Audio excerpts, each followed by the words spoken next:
Bishop Marin.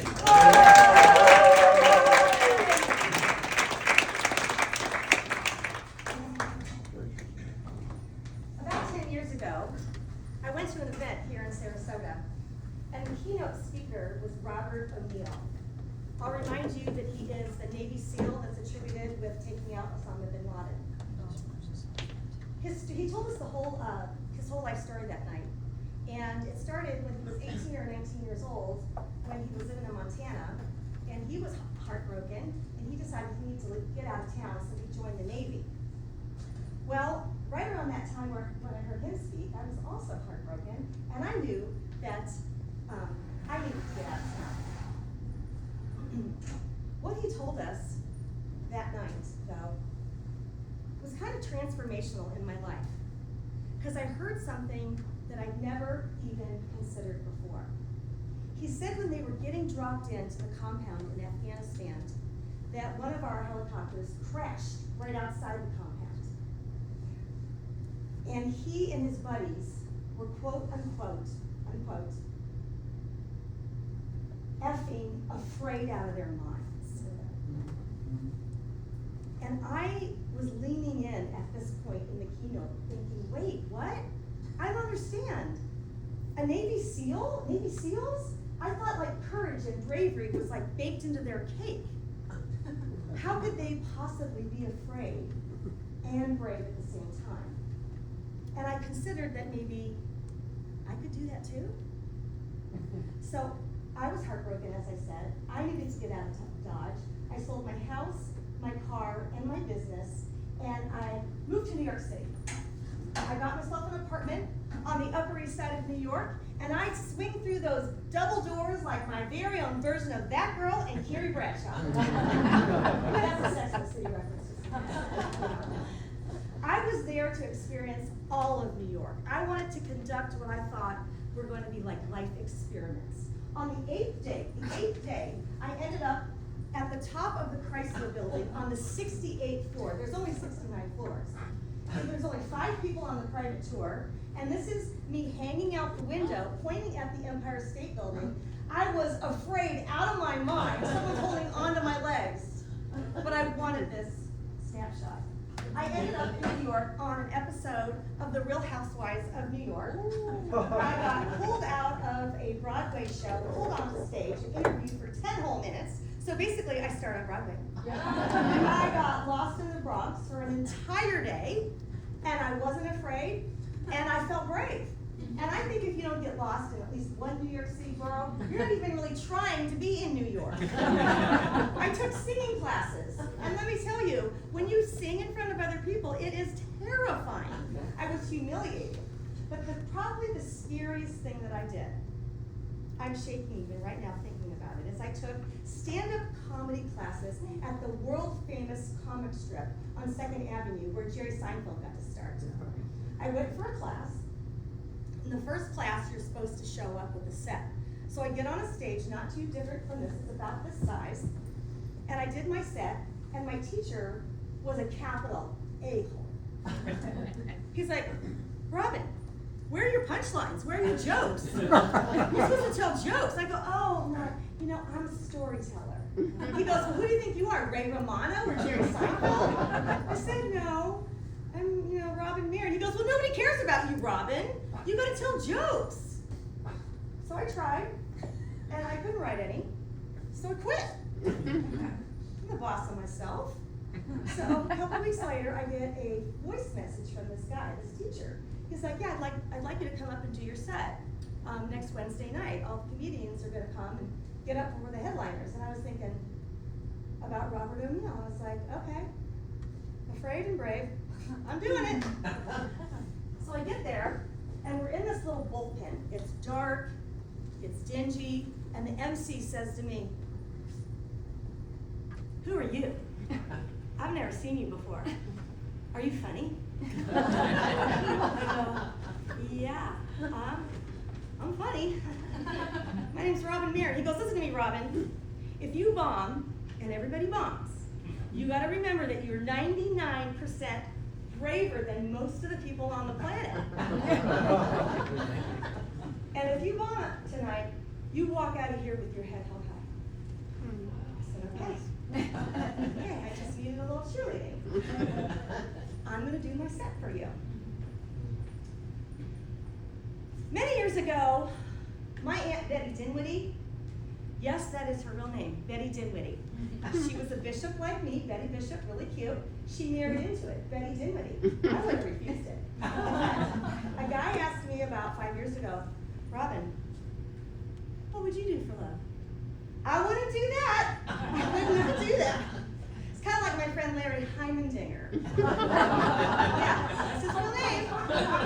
And when we checked in for dinner, Heimendinger for 4, the hostess said, have you ever considered changing your name? He said, no, I like Larry. Those are my 2 jokes. Anyway,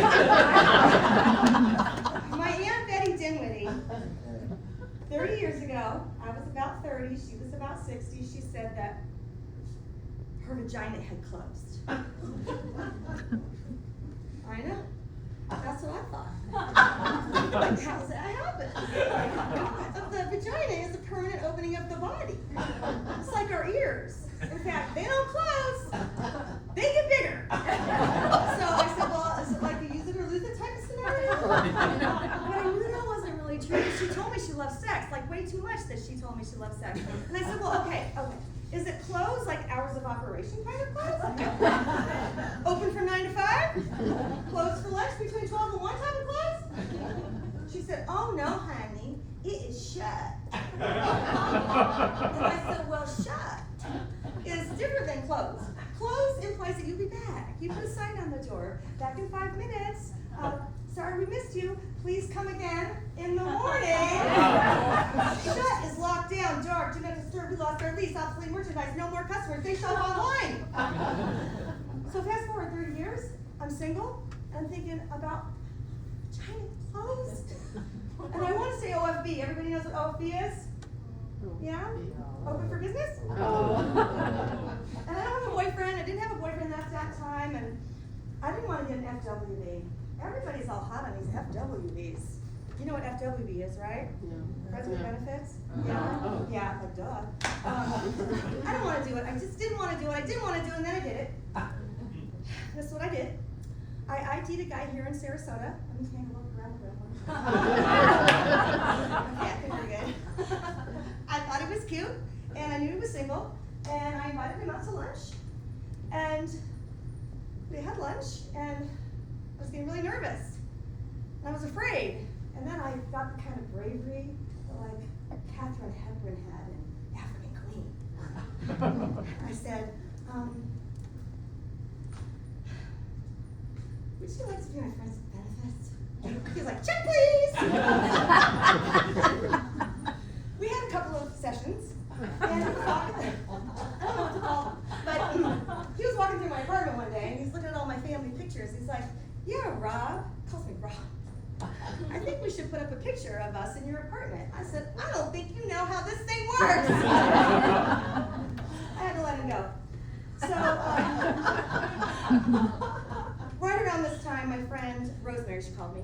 She's like, hey, Rob, how you doing? I said, well, I'm a little sad, I'm a little lonely. She's like, well, I got a new vibrator. Want to borrow it? I said, no, Rosemary. I know she's even embarrassed. I'm embarrassed. Who lets those things out? We let out handbags, right? And maybe some shoes and a fancy dress. But no vibrators. Start thinking about what would I sterilize that with? I don't think there's enough holy water in all of heaven to take care of that situation. So Rosemary's like, okay, well, you go down and get yourself one. Order it online, and it's called the Jackrabbit. So I go down to Giggles, down on the mid-trail here. Don't pretend like you don't know where it is. Okay, it's right down there, near Trader Joe's. And I walk into the store, and all of a sudden there is a porno Barbie lady running up to me, and she's got a southern accent. Big boobs. Hey, can I help you? I said, no, I am not here. Ignore me. I said, go play with yourself in aisle 7, Barbie. So I go into the back room. Wow. things I have never seen before, and things I've never seen since. But I did have a picture of the jackrabbit, because Rosemary said, get the jackrabbit, don't get anything else. So I'm looking at my phone, I'm looking at the wall, I'm looking at my phone, I'm looking at the wall, I'm getting really frustrated, and I don't see it, and then I see it, and I grab it, and I head to the counter, and I say out loud, about this loud, why is this thing $199? And there is a flash of porno Barbie back. She's like, well, it's $199 flipping dollars, because it's worth it. It's got its own battery pack. Okay, listen, she grabs my hand, I am not kidding. She grabs my hand. She fires it up. Through all 87 things that it can do. And I'm like, oh, wow. Oh, wow. That is good. Sister, Babs, but you go to that back room and you get me something under $50 that'll keep me OFB. She's like, under $50, okay. What's OFB? I said, you don't need to know. She goes, I need to know. I am the professional here. Then she yells to the front, hey Tiffany, what's OFB? I left. Didn't get it. Till about 2 years ago. Okay? Ladies, eyes and ears up here. Okay? Eyes and ears. Okay? I don't recommend it. Okay? It's got all kinds of things wrong with it. First of all, it's Teletubby blue. Okay, we don't need anything that color down there in the southern hemisphere. Okay? It's got a light on it. We don't need any lighting in the southern hemisphere. No lighting required, gentlemen. Ladies, don't buy it. Okay? Number 3, it's got the wrong name. It should not be called the Jackrabbit. It should be called the Jackhammer. Because it vibrates at a speed of which something is definitely going to come apart. I think I have permanent damage. Okay? And I have thrown it out 3 times. And that's when I got the flashing light, like that flashing light, which means get off stage. Okay? Because I didn't get any jokes. Okay? I forgot half of it, and I screwed up the rest. And the stage was about a half as tall as this. But I remembered what the MC told me. Okay, did not take exit stage left. I walked straight off that stage, grabbed my handbag, and walked out those double doors onto 2nd Avenue, because I had just bombed at the comic strip on 2nd Avenue in New York City. And I walked down the street, brave and no longer afraid, with my head held high.